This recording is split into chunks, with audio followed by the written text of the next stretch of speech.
Hi students, welcome to PhD Jobs and Admission. This is Gauri. So in today's session में आप सभी के साथ सेंट्रल यूनिवर्सिटी ऑफ गुजरात यहाँ पे इस साल के लिए जो PhD एंट्रेंस टेस्ट होने वाली है, इसमें जो रिसर्च मेथोडोलॉजी का सिलेबस है और बेसिकली रिसर्च मेथोडोलॉजी जो सब्जेक्ट है उसके लिए प्रिपरेशंस करवा रही हूँ. Okay, so students in today's session हम एग्जैक्टली देखेंगे कि रिसर्च प्रॉब्लम होता क्या है bye using MCQs. Okay, so students research problem का मतलब होता है कि एक ऐसा क्वेश्चन जो हमारे मन में काफ़ी दिनों से होता है एंड इस रिसर्च क्वेश्चन के बारे में हमें सोल्यूशन चाहिए. सो रिसर्च प्रॉब्लम हम फॉर्मुलेट करते हैं ताकि हम रिसर्च क्वेश्चन को हाइपोथेसिस की मदद से टेस्ट कर सके. ओके, सो बेसिकली हम रिसर्च प्रॉब्लम के थ्रू हाइपोथेसिस बनाते हैं एंड उसी हाइपोथेसिस को हम टेस्ट करते हैं by different statistical techniques. So now let us see all of this concepts in today's session by using MCQs. So इस सेशन को देखने के बाद आपके जो डाउट्स है रिलेवेंट टू रिसर्च प्रॉब्लम वो तो क्लियर हो ही जाएंगे, बट आपको एक क्लैरिटी मिल जाएगी कि एग्जैक्टली रिसर्च प्रॉब्लम टॉपिक के ऊपर आपको रिसर्च मेथोडोलॉजी सेक्शन में क्या एमसीक्यूज पूछे जाते हैं in the PhD entrance test. Okay, so now let us begin. So students आप सभी को पता है सीयूजी यानी कि सेंट्रल यूनिवर्सिटी ऑफ गुजरात, यहाँ पे पीएचडी एंट्रेंस टेस्ट होने वाली है on the 19th August, right. And इस एंट्रेंस टेस्ट में आप सभी स्टूडेंट्स को 50% एमसीक्यूज जो है वो रिसर्च मेथोडोलॉजी टॉपिक के ऊपर पूछे जाएंगे एंड 50% एमसीक्यूज आप सभी को कंसर्न सब्जेक्ट के लिए पूछे जाएंगे. सो आपको पीएचडी एंट्रेंस टेस्ट में 50% मार्क्स स्कोर करने हैं, तब भी आप पीएचडी एंट्रेंस टेस्ट को क्वालिफाई कर पाओगे. सो इस एंट्रेंस टेस्ट को क्वालिफाई करने के लिए हम सारे स्टूडेंट्स के लिए research methodology complete course provide करते हैं, जिस कोर्स की मदद से सारे students guaranteed research methodology section में काफ़ी अच्छे मार्क्स स्कोर करके पीएचडी एंट्रेंस टेस्ट को क्वालिफाई करते हैं. सो इस कोर्स में आप सभी को full syllabus video lectures provide किए जाते हैं, जिसमें थियरीज एंड एमसीक्यूज दोनों के ऊपर भी लेक्चर सीरीज अवेलेबल है. आपको इसमें full syllabus notes and mock test provide किए जाते हैं. सो बेसिकली हमारे पास ऐसे 10 मॉक टेस्ट अवेलेबल है. Each mock test contains 40 MCQs. That's overall आपके इसमें 400 एमसीक्यूज कवर हो जाते हैं. आपको इसमें 1500 से भी ज़्यादा एमसीक्यूज का रिवीजन पीडीएफ प्रोवाइड किया जाता है, जिस पीडीएफ की मदद से सारे स्टूडेंट्स सारे टॉपिक्स को एक ही पीडीएफ में रिवाइज कर सकते हैं. उनको गारंटीड 80% एमसीक्यूज इसी पीडीएफ में से मिलते हैं out of 100% MCQs in the research methodology section of the CUG PhD entrance test. और ये जो सारा स्टडी मटेरियल है ये भी आपको हिंदी एंड इंग्लिश इन दोनों ही लैंग्वेजेस में प्रोवाइड किया जाता है. सो स्टूडेंट्स अगर आप कंप्लीट कोर्स को परचेस करना चाहते हैं देन इधर आप ग्लोबल ऑनलाइन ऐप डाउनलोड कीजिए फ्रॉम द प्ले स्टोर, जिसके लिए मैंने लिंक इस वीडियो के डिस्क्रिप्शन बॉक्स में आप सभी के साथ शेयर की है, या फिर आप इनमें से किसी भी नंबर्स पर जाकर व्हाट्सएप थ्रू ओनली मुझे कॉन्टैक्ट करके इंक्वायरी कर सकते हैं. देखो कोर्स की फीस भी बहुत कम है which is only 699 and income fees में हम सारे स्टूडेंट्स की गारंटीड सिलेक्शन करवा देते हैं. ओके, सो स्टूडेंट्स ये रिसर्च मेथोडोलॉजी कंप्लीट कोर्स जो है which is nothing but a research methodology revision package, जिसको रेफर करने के बाद आप गारंटीड रिसर्च मेथोडोलॉजी में अच्छे मार्क्स स्कोर करके पीएचडी एंट्रेंस टेस्ट को क्वालिफाई कर ही देते हैं. Okay, now let us begin. A research problem is, now research problem होता क्या है? A question that the researcher wants to answer. ये एक क्वेश्चन है जिसके लिए रिसर्चर को आंसर चाहिए. A statement that outlines the issue that the researcher wants to investigate. Research problem ये एक statement है जिसमें researcher issue create करता है और ये एक ऐसा statement होता है और जिसमें एक basic issue होता है जिस issue को researcher investigate करना चाहता है. A hypothesis that the researcher wants to test. Research problem ये एक hypothesis होता है जिसको रिसर्चर टेस्ट करना चाहता है. All of the above. जैसे कि मैंने इस सेशन को जब शुरुआत की थी तब बताया था कि रिसर्च प्रॉब्लम ये एक रिसर्च क्वेश्चन होता है जिसके लिए रिसर्चर सल्यूशन चाहता है. सो रिसर्च क्वेश्चन को हम रिसर्च प्रॉब्लम में कन्वर्ट करते हैं ताकि इस रिसर्च प्रॉब्लम के थ्रू हम रिसर्च क्वेश्चन को सॉल्व कर सकते हैं by using different research methodology techniques. Okay, that's why research problem ये एक क्वेश्चन है जिसके लिए रिसर्चर आंसर चाहता है. रिसर्च प्रॉब्लम ये एक एक स्टेटमेंट होता है जिसमें काफ़ी स्पेसिफिक क्लैरिटी होती है अबाउट द करंट इशू जिसके लिए रिसर्चर सोल्यूशन चाहता है। दैट्स वाई ये एक स्टेटमेंट होता है जिसमें इशू होता है, जिस इशू को रिसर्चर इन्वेस्टिगेट करना चाहता है। सो this is again a research problem. Research problem को हम हाइपोथेसिस में बाद में कन्वर्ट करते हैं। Hypothesis is nothing but a prediction of the research outcomes. Okay, so hypothesis में रिसर्च प्रॉब्लम को कन्वर्ट करते हैं बिकॉज हाइपोथेसिस को हम टेस्ट कर सकते हैं by using different statistical techniques and that's Y ये बहुत इसेंशियल होता है। That's why research problem is nothing but a hypothesis. Okay, जिस हाइपोथेसिस को रिसर्चर टेस्ट करना चाहता है। So this is again a research problem. That's why here your correct answer should be what? 4, that is all of the above. Because ये सारे के सारे जो options है, these are nothing but research problem. Okay? Which of the following is not a characteristic of a good research problem? Now इनमें से कौन सा good research problem का characteristic नहीं है? It is a clear and well defined. ये काफ़ी clear and well defined होना चाहिए, मतलब उसका जो डेफिनेशन है वो प्रॉपर होना चाहिए। इट इज़ टू ब्रॉड और टू नैरो इन स्कोप। ये बहुत ज़्यादा ब्रॉड या फिर बहुत ज़्यादा कम स्कोप में होना चाहिए, मतलब इसका स्कोप इधर बहुत ज़्यादा होना चाहिए या फिर इधर बहुत कम होना चाहिए। It is researchable. Research problem ये रिसर्च करने के लायक होना चाहिए।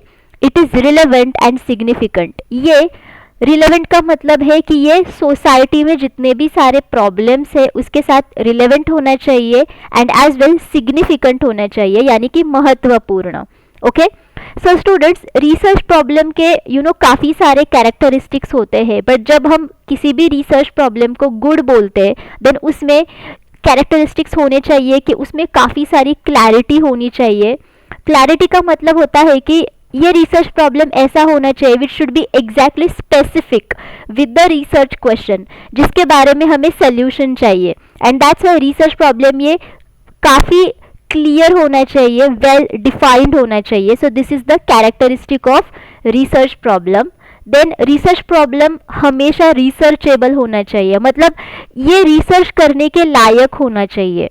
So this is another characteristic of a good research problem. ये रिलेवेंट होना चाहिए सोसाइटी में जितने भी सारे प्रॉब्लम्स है उसके साथ, ताकि हम सोसाइटी के जो प्रॉब्लम्स है उनको भी सॉल्व कर सके। एज वेल ये महत्वपूर्ण होना चाहिए।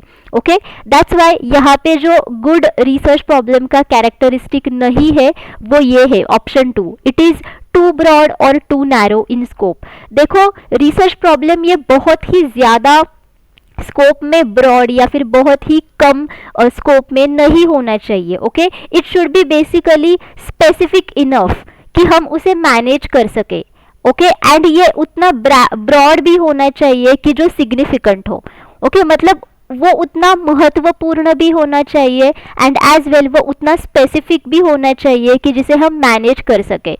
ओके, ज़्यादा ब्रॉड भी नहीं होना चाहिए, ज़्यादा कम भी नहीं होना चाहिए। Okay, so this is actually not a characteristic of a good research problem. Okay, CUG PhD entrance test को क्वालिफाई करने के लिए हम आप सभी के लिए पेपर 2 का स्टडी मटेरियल प्रोवाइड करते हैं, जिस स्टडी मटेरियल की मदद से आप कंसर्न सब्जेक्ट में भी अच्छे मार्क्स स्कोर करके PhD एंट्रेंस टेस्ट को क्वालिफाई करते हैं, जिसमें आप सभी को full syllabus notes and MCQs provide किए जाते हैं। सो MCQs में आपको most expected MCQs and PYQs provide किए जाते हैं, जिनकी मदद से सारे स्टूडेंट्स गारंटीड पेपर 2 में भी अच्छे मार्क्स स्कोर करके PhD एंट्रेंस टेस्ट को क्वालिफाई करते हैं। पेपर 2 स्टडी मटेरियल की फीस है सिर्फ 999 एंड इनकम फीस में हम सारे स्टूडेंट्स की गारंटीड सिलेक्शन करवा देते हैं। सो स्क्रीन पर ये जितने भी सारे सब्जेक्ट्स मैंने मेंशन किए हैं, इन सारे सब्जेक्ट्स के ऊपर हमारे पास करंटली पेपर 2 का स्टडी मटेरियल अवेलेबल है। ओके अगर आपको किसी और सब्जेक्ट के लिए स्टडी मटेरियल की ज़रूरत है आप मुझे कमेंट करके पूछ सकते हैं। टू ज्वाइन आवर कोर्सेज आप इनमें से किसी भी नंबर्स पर जाकर व्हाट्सएप थ्रू ओनली कॉन्टैक्ट करके इंक्वायरी कर सकते हैं। सो स्टूडेंट्स, ये जो पेपर 2 का स्टडी मटेरियल है ये आपको एंट्रेंस एग्जाम में तो काम आ ही जाएगा, बट अपार्ट फ्रॉम दैट ये आपको इंटरव्यू सेशन में भी बहुत काम आएगा, बिकॉज इंटरव्यू सेशन में आपको रिसर्च प्रपोजल के बारे में क्वेश्चंस पूछते हैं, यानी कि कंसर्न सब्जेक्ट टॉपिक के बारे में, राइट। सो कंसर्न सब्जेक्ट के बारे में जितने भी सारे नोट्स होते हैं, जितने भी सारे इंपॉर्टेंट टॉपिक्स होते हैं, ओके वो सारे टॉपिक्स हमने स्टडी मटेरियल में कवर किए हैं, जिसकी मदद से सारे स्टूडेंट्स इंटरव्यू सेशंस में भी अच्छे स्कोर कर लेते हैं। Okay, the first step in defining a research problem. Now research problem को डिफाइन करने के लिए जो पहली स्टेप होती है वो क्या होती है? कंडक्टिंग अ लिटरेचर रिव्यू, यानी कि जितने भी सारे प्रीवियस लिटरेचर्स होते हैं उन सारे प्रीवियस लिटरेचर्स को रिव्यू करना, देखना कि हम जिस करंट टॉपिक के बारे में स्टडी करना चाहते हैं उस टॉपिक के ऊपर काफ़ी सारे रिसर्चर और ऑथर ने पहले क्या रिसर्च किया था। सो उनके जितने भी सारे रिसर्च पेपर्स होते हैं, रिसर्च आर्टिकल्स होते हैं, वो हम लिटरेचर रिव्यू में रिव्यू करते हैं। Identifying a broad topic of interest, जो ब्रॉड टॉपिक ऑफ इंटरेस्ट होता है वो आइडेंटिफाई करें, मतलब जिस टॉपिक के ऊपर हमें बेसिकली इंटरेस्ट है, जिसके ऊपर हम रिसर्च करना चाहते हैं, वो जो ब्रॉड टॉपिक होता है उसको आइडेंटिफाई करना, हाइपोथेसिस को फॉर्मुलेट करना या फिर डेटा को कलेक्ट करना। सो स्टूडेंट्स, जब भी हम रिसर्च प्रॉब्लम को डिफाइन करते हैं, यानी कि जब भी हम रिसर्च प्रॉब्लम को बनाते हैं, देन उसमें जो पहली स्टेप होती है वो यही होती है कि जिस टॉपिक के ऊपर हमें स्टडी करना है या फिर जिस टॉपिक के ऊपर हमें इंटरेस्ट है उस टॉपिक को सबसे पहले हमें आइडेंटिफाई करना बहुत ज़रूरी होता है, which is your first step. So that's here your correct answer should be what? 2, that is identifying a broad topic of interest. Okay, a research problem can be derived from. So हम research problem को कहाँ से derive कर सकते हैं, यानी कि exactly आपको यहाँ पे ये पूछा है कि रिसर्च प्रॉब्लम के बारे में जो जानकारी होती है वो आपको किस प्रकार के सोर्सेज से मिलती है? Personal experience and observation, then existing theories और literature, then practical issues or problems, all of the above. So students, research problem is nothing but what? A research question, जिसके बारे में हमें solution चाहिए होता है। So research question आपको कहीं से भी मिल सकता है ना, जैसे कि आपका जो पर्सनल एक्सपीरियंस है वहाँ से, मतलब जो आपको लगता है कि इस टॉपिक के बारे में हमें सोल्यूशन ढूंढना बहुत इसेंशियल है, सो आप उस पर रिसर्च करने लगते हो। सो आपका जो पर्सनल एक्सपीरियंस होता है, आपका जो ऑब्जर्वेशन होता है, जो आप डेली लाइफ में करते हो वो, या फिर जो एग्जिस्टिंग थियरीज होते हैं, लिटरेचर होते हैं, वो देख के भी आपको कुछ टॉपिक्स नज़र आते हैं, ओके, जिसमें आपको रिसर्च करना सही लगता है वो, या फिर जो प्रैक्टिकल इश्यूज होते हैं, जो प्रैक्टिकल प्रॉब्लम्स होते हैं। फॉर एग्जांपल, अगर आप किसी भी प्रकार का एक्सपेरिमेंट कर रहे हो, ओके, इन लेबोरेटरी, देन उसमें जितने भी सारे प्रैक्टिकल इश्यूज और प्रॉब्लम्स आपको आ रहे हैं उसके ऊपर आप रिसर्च कर सकते हो। So from all of these sources आप रिसर्च प्रॉब्लम को बना सकते हो। So these are nothing but the sources of research problem. Okay, that's why here your correct answer should be what? 4, that is all of the above. Which of the following is not a source of research problems? Now इनमें से कौन सा research problem का source नहीं है? Personal biases और opinions. Personal biases यानी कि हमारा खुद का bias या फिर हमारा खुद का opinion. प्रीवियस रिसर्च स्टडीज, पहले के रिसर्च स्टडीज, जैसे कि हमने पिछले क्वेश्चन में देखा था, प्रीवियस लिटरेचर्स, राइट।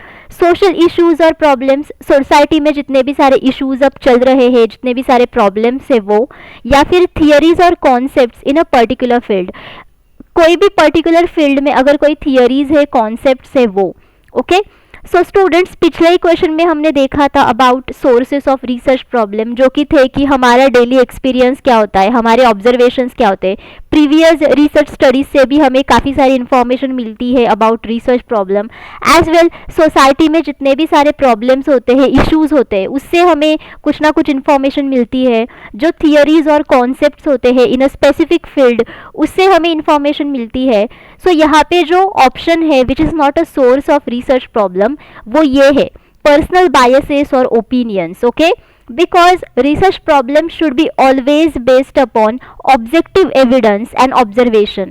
जो ऑब्जेक्टिव एविडेंस होता है एंड जो ऑब्जेक्टिव ऑब्जर्वेशन होता है उसी के आधार पर रिसर्च प्रॉब्लम होना चाहिए। ऑब्जेक्टिव एविडेंस का मतलब होता है कि एक ऐसा एविडेंस जो हमने बायस फ्री करके बनाया है और जो हमें बायस फ्री मिला है। बायस फ्री का मतलब आप जानते हो, यानी कि फेयरली मिला है आपको। आपने यहाँ पे कोई भी पक्षता नहीं की है, निपक्षता से आपको एविडेंस मिला है, निपक्षता से आपने ऑब्जर्वेशंस किए हैं।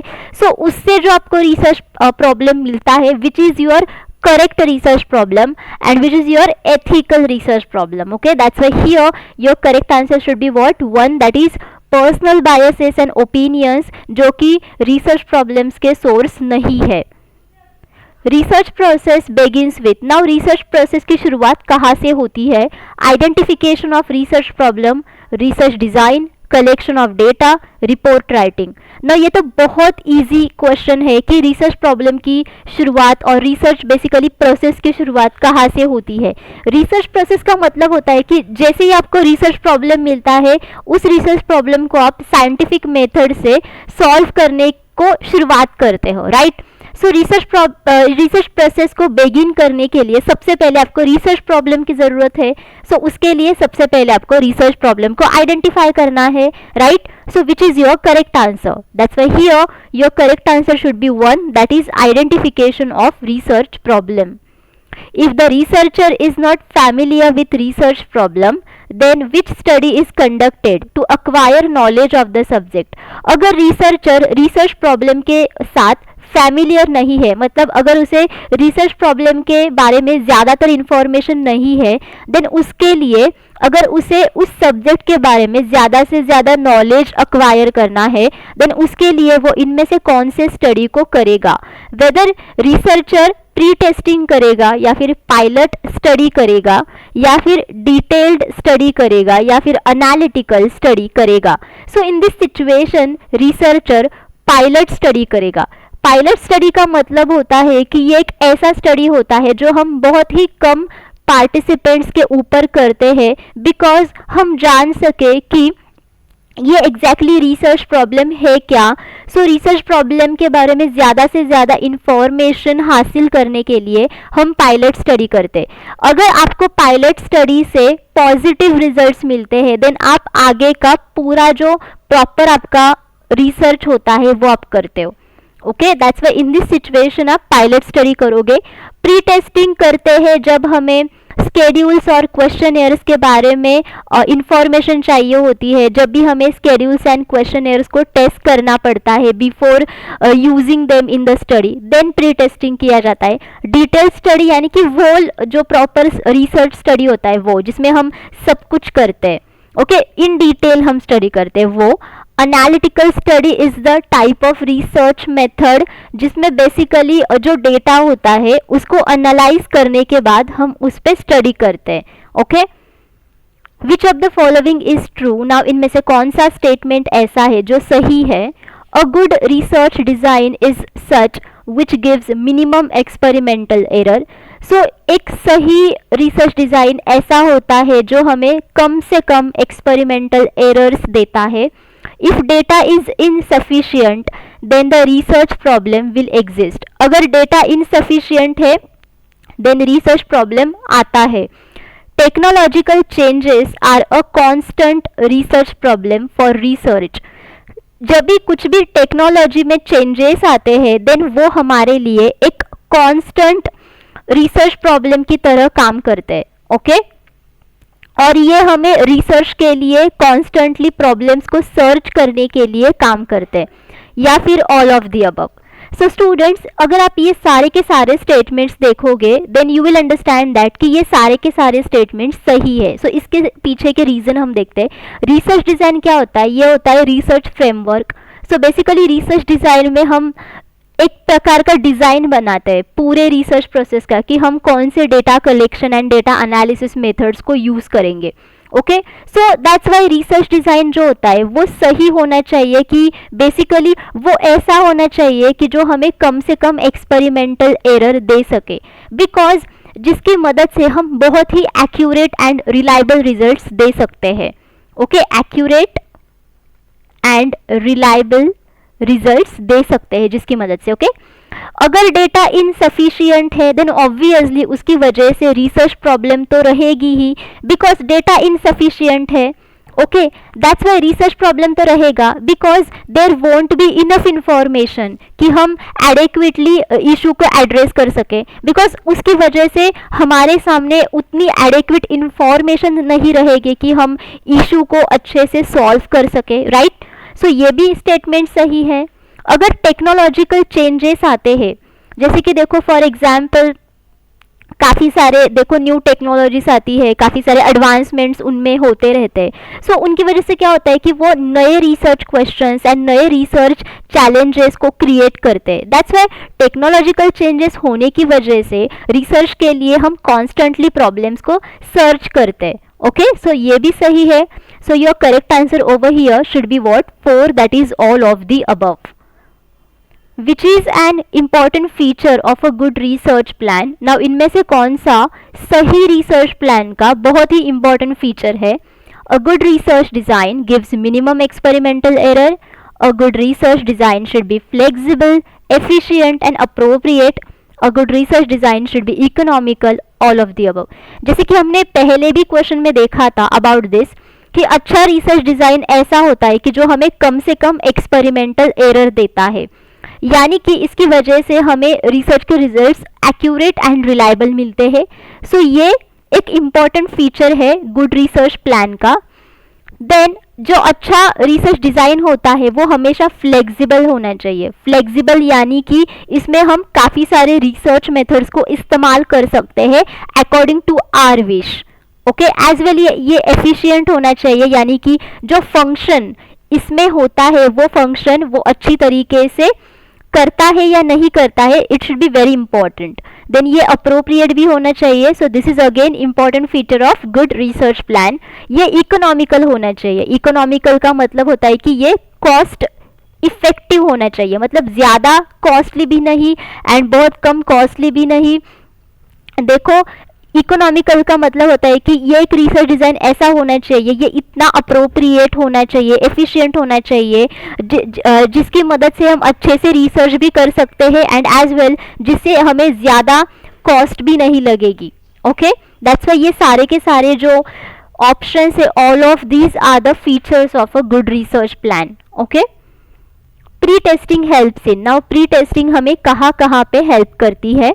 Formulation of schedules and questionnaires, improvement of schedules and questionnaires, revealing the strength and weakness of schedules and questionnaires, all of the above.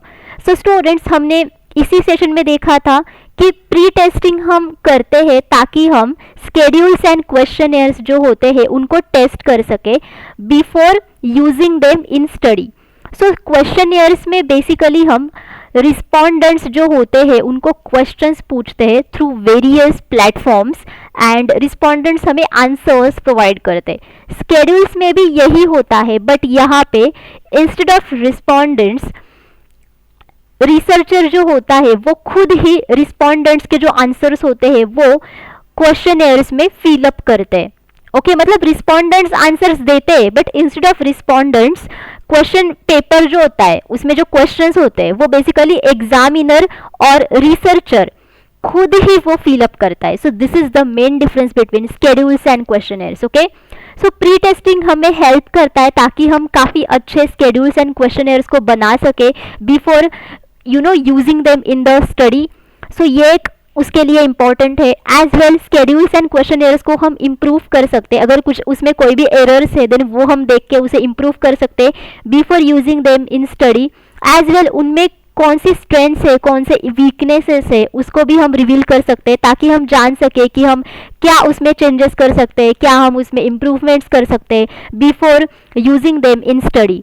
सो इन सारी चीज़ों के लिए प्री टेस्टिंग हमें हेल्प करता है। So that's why here your correct answer should be what 4, that is all of the above. So students thank you for watching this session. I hope all of you understood everything जितना भी मैंने इस session में आप सभी के साथ research problem के बारे में डिस्कस किया है। बट स्टिल अगर आपको कोई डाउट है आप मुझे कमेंट करके पूछ सकते हैं। ओके